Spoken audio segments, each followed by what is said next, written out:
हे army. आज मैं mafia lovers का एपिसोड एक्सप्लेन करने वाली हूँ। चले एपिसोड स्टार्ट करते हैं। एपिसोड स्टार्ट होता है जहाँ एपिसोड की स्टार्टिंग में हम जंगकुक को देखते हैं जो कि इस वक्त स्मोक कर रहा था। तभी उसके फ़ोन पर मैसेज आता है, जहाँ मैसेज की आवाज़ सुनकर जंगकुक फ़ोन की तरफ देखता है और मैसेज आने की वजह से फ़ोन की स्क्रीन खुलती है, जहाँ जंगकुक स्क्रीन पर लगे वॉलपेपर को देखता है, जहाँ जिमिन और जंगकुक थे, जहाँ काफ़ी ज़्यादा पुरानी थी। और जब तक जिमिन और जंगकुक की शादी डिसाइड नहीं हुई थी और शादी डिसाइड होने से पहले वो दोनों काफ़ी अच्छे दोस्त थे। और ये पिक्चर तब उन लोगों ने साथ में क्लिक जा उस पिक्चर को देखकर इमोशनल हो जाता है। फौरन अपना फेस दूसरी तरफ टर्न करता है। वो स्मोक कर रहा था, जहाँ जंगकुक जिमिन को पसंद करता था, बट वो ये बात कभी भी कन्फेस नहीं करता। जहाँ वो हमेशा जिमिन से रूडली बिहेव करता है, लेकिन वो जिमिन से इसलिए रूडली बिहेव करता है क्योंकि वो अपने डैड से काफ़ी गुस्सा है, क्योंकि जंगकुक की शादी करना नहीं चाहता था। जिमिन को पसंद करता है। जंगकुक की बात जानता है कि जिमिन काफ़ी अच्छा लड़का है, बट जंगकुक के फादर हमेशा जंगकुक पर अपनी मर्जी थोपते रहते हैं और जंगकुक अपनी मर्जी से कभी कुछ नहीं कर सकता। तो जंगकुक के डैड ने जिमिन और जंगकुक की शादी फिक्स कराई थी और जंगकुक इसी चीज़ का बदला लेने के लिए जिमिन से कभी भी अच्छे से बिहेव नहीं करता था, ताकि ये चीज़ देखकर उसके डैड को हर्ट हो।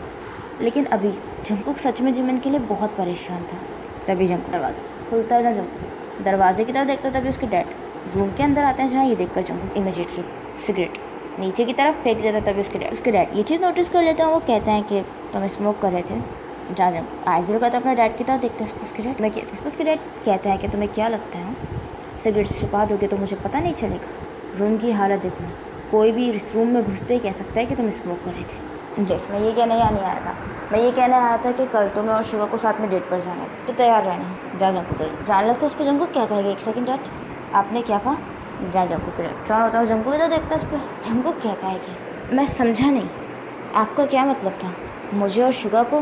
जिस पर उसके डैड कहता है कि इसमें ना समझने वाली कैसी बात है। जिस पर उसके डैड कहता है कि इसमें ना समझने वाली कौन सी बात है?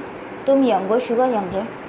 तुम शुगर को अच्छे से जानते हो, शुगर तुम्हें अच्छे से जानता है। मुझे लगता है शुगर के डैड को ऐसा लगता है कि तुम लोगों को साथ में डेट पर जाना चाहिए। वैसे तो तुम लोग एक दूसरे को काफ़ी अच्छे से जानते हो, बट फिर भी शादी से पहले मैं चाहता हूँ तुम लोग कुछ अंडरस्टैंडिंग कर लो। आफ्टर ऑल लाइफ टाइम साथ जो रहना। इस पर जंगकुक कहता है कि डैड आप क्या बोल रहे हैं?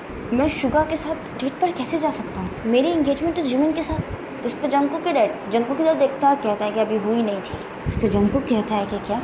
इस पर उसका डैड कहता है कि तुम क्या चाहते हो? तुम जानते भी हो कि जिमिन की वजह से हमारी कितनी बदनामी हो रही है। सबको ऐसा लग रहा है कि जिमिन तुमसे शादी करना ही नहीं चाहता था, इसीलिए वो जानबूझकर एंगेजमेंट से ठीक पहले भाग गया। तुम्हें पता है इस वजह से हमारे शेयर्स कितने नीचे गिर गए हैं? इस पर जंगकुक हैरत से अपने डैड की तरफ देख रहा है। इस पर उसके डैड कहते हैं कि देखो जंगकुक, हमारे बिजनेस के लिए मेन कंपनी से कोलैबोरेशन करना बहुत इंपॉर्टेंट है और इसीलिए हमारी और जिमिन की शादी फिक्स की थी। हमें मेन कंपनी से किसी तरह भी अपने रिलेशंस अच्छे रखने हैं। अब चाहे उसके लिए हमें जिमिन से शादी करनी पड़े या उनके बड़े बेटे शुगा से, इसको कोई फ़र्क नहीं पड़ता। इस पर जंगकुक कहता है कि सीरियसली डैड, आपको हर चीज़ सिर्फ बिजनेस लगती है और जिमिन का क्या? इस पर जंगकुक के डैड कहता है कि उसे भूल जाओ। जंगकुक मैं फैसला कर चुका हूँ। वैसे भी जहाँ तक मुझे याद है तुम तो इस शादी के अगेंस्ट थे ना, तो अब उसकी इतनी फिक्र क्यों हो रही है? फिर जंगकुक स्माइल करता है और कहता है क्योंकि मैं आपकी तरह नहीं हूँ डैड, मुझे बिजनेस से ज़्यादा रिश्तों की फिक्र है। जिस पर उसके डैड हंसता है और कहता है कि यही रीज़न है जो तुम मेरी तरह नहीं हो। जंगकुक, मैं तुम्हें लास्ट टाइम वार्न कर रहा हूँ, कल शुगा के साथ अच्छे से बिहेव करना। कुछ भी कर मुझे मेन कंपनी के साथ कोलैबोरेशन करनी है, और चाहे उसके लिए जिमिन या शुगा, मुझे किसी का भी यूज़ करना पड़े मैं करूँगा। जहाँ जंगकुक के डैड निकल कर वहाँ से चले जाते हैं, जहाँ जंगकुक गुस्से में उन्हें जाता हुआ देख रहा था। मैं सीन नहीं कट होता है, सीन शिफ्ट होता है शुगा पर, जहाँ शुगा को हॉस्पिटल से डिस्चार्ज मिल गई थी और शुगा हाथ में फ़ोन लेकर सीधा अपने डैड के रूम की तरफ जाता है। बगैर नॉक किए रूम का दरवाज़ा खोल देता है, जहाँ के अंदर आता है, जहाँ शुगा की स्टेप मॉम भी वहीं बैठी हुई थी। तभी शुगा के डैड जो कि अपने लैपटॉप पर ऑफिस वर्क कर रहे थे, वो शुगा को कंफर्म नहीं अपना लैपटॉप क्लोज करता है, स्माइल करता है और कहता है कि शुगा, तुम यहाँ, तुम्हें कुछ चाहिए था तो तुम मेज से कहते थे, तुम यहाँ तक क्यों? अब शुगा कहता है कि सब क्या चल रहा है? जय शुगा के डैड कुछ नहीं कहते। इस पर शुगा कहता है कि मेरी ज़िंदगी का इतना बड़ा फैसला आप मुझसे पूछे बगैर कैसे ले सकते हैं? हाँ। इस पर शुगा कहता है कि तुम किस बारे में बात कर रहे हो? इस पर शुगा कहता है कि रियली आपको नहीं पता? इस पर उसके डैड कुछ नहीं कहता। तभी शुगा हम कहते हैं कि तुम किस टर्न में अपने डैड से बात कर रहे हो? इस पर शुगा अपनी मॉम की तरफ देखता है और कहता है कि प्लीज़ आप तो चुप ही रहिए, मुझे आपसे बात करने में कोई इंटरेस्ट नहीं है। तभी ये देखकर शुगा के डैड कहता है कि शुगा, तुम किस टोन में अपनी मॉम से बात कर रहे हो? जहाँ शुगा कुछ नहीं कहता। तभी शुगा के डैड शुगा की स्टेप मॉम को वहाँ से जाने को कहते हैं, जहाँ शुगा की स्टेप मॉम वहाँ से चली जाती है। तो बेड पर फेंकता है, जहाँ वो उसके डैड के फ्रंट में आके गिरता है। फिर शुगा कहता है कि मैं जान सकता हूँ कि ये सब क्या चल रहा है? जहाँ शुगा ग्रेड्स आइज रोल करता हुआ शुगा की तरफ देखता है। शुगा कहता है कि आपने बगैर मेरी मर्जी के जंकुक को मेरी शादी फिक्स कर दी और आपने ये बात मीडिया को भी बता दिया।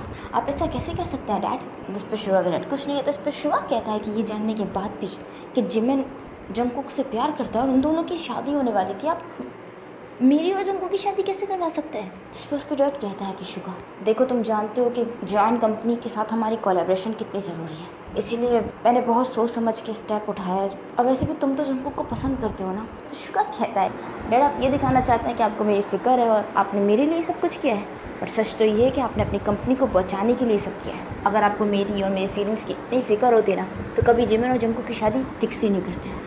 बट आप एक बात याद रखें, भले वो मेरा स्टेप ब्रदर है लेकिन वो मेरा भाई है और मैं कभी भी अपने भाई को चीट नहीं करूँगा। हाँ, मैं मानता हूँ मैं जंकुक को पसंद करता हूँ, बट वो मेरे भाई का होने वाला हस्बैंड है। तो आप ये एक्सपेक्ट मत करें कि मैं जंकुक से शादी करूँगा।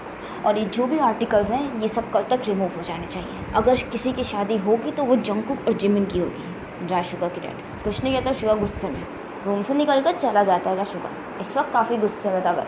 सीन ये कट होता है, सीन शिफ्ट होता है योनो और टेयोंग पर, जो कि साथ में बैठे हुए ड्रिंक कर रहे थे। तभी योनो अपने फ़ोन में टेयोंग को वही न्यूज़ दिखाता है जिस न्यूज़ में ये लिखा हुआ था कि जियान कंपनी के बेटे और मिन कंपनी के बड़े बेटे दोनों फिलहाल एक दूसरे को डेट कर रहे हैं और दोनों की जल्दी शादी होने वाली है। तभी टेयोंग ये न्यूज़ ही देख रहा था। इस पर योनो कहता है कि सीरियसली मुझे तो समझ में नहीं आ रहा वो लड़का है या क्या है, इतनी जल्दी किसी और लड़के को डेट करने लगा।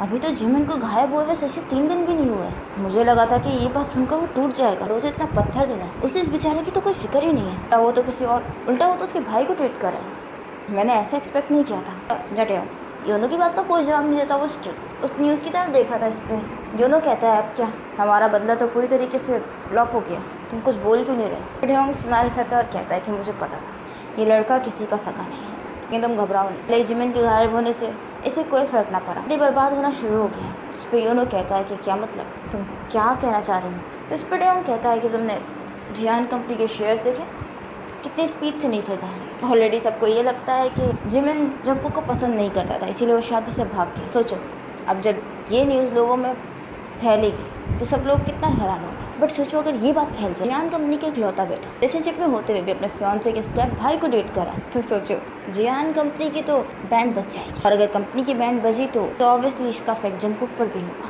क्योंकि उसके फादर ये कभी बर्दाश्त नहीं कर पाएंगे कि जंकुक की वजह से उनकी रेपुटेशन में कोई फ़र्क आए। तो वो कहता है कि और ये सब तुम करोगे कैसे?